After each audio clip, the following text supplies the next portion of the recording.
Hello welcome to what I eat in a day as a postpartum mummy. രാവിലെ തന്നെ കരിക്ക് വെച്ച് start ചെയ്തു. ബ്രേക്ക്ഫാസ്റ്റിന് അയച്ചത് ചപ്പാത്തി, മുട്ടക്കറി, പിന്നെ കുറച്ച് സാലഡ് ആയിരുന്നു. Followed by a bowl of dragon fruit.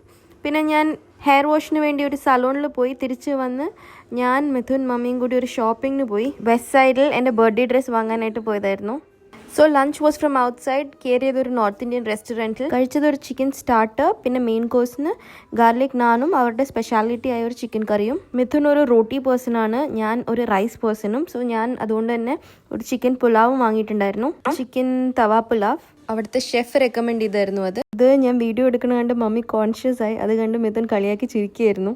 ഞാൻ വാങ്ങിച്ച ചിക്കൻ പുലാവ് അത്ര രസമില്ലായിരുന്നു. സോ കഴിക്കാൻ പറ്റിയില്ല. ഞങ്ങളത് പാഴ്സൽ വാങ്ങി. ഈവനിങ് ആയപ്പോൾ മമ്മി എനിക്ക് വേണ്ടി ഉണ്ടാക്കിയ സ്പെഷ്യൽ ഡ്രൈ ഫ്രൂട്ട് ലഡ്ഡു അത് കഴിച്ചു. ഈ laddu is very beneficial four postpartum moms. Night ആയപ്പോൾ ഞാനും മിഥുനും കൂടി പെട്ടെന്ന് വീട്ടിൽ നിന്ന് ഇറങ്ങി ഒരു ഷോപ്പിൽ പോയി. മിഥുന് അടുത്ത ദിവസം ഓഫീസിൽ കൊടുക്കാനായിട്ട് സ്വീറ്റ്സ് വേണമായിരുന്നു. സോ ഞങ്ങൾ ഇവിടുത്തെ ഫേമസ് ആയ ചിത്തല എന്ന് പറഞ്ഞ സ്വീറ്റ്സ് ആൻഡ് സ്നാക്ക് ഷോപ്പിലാണ് പോയത്. പിന്നെ വീട്ടിൽ ചെന്ന് ഡിന്നർ കഴിച്ചു. ഡിന്നർ വാസ് സേമിയ ഉപ്മ. അപ്പോൾ ഓക്കെ, ബൈ.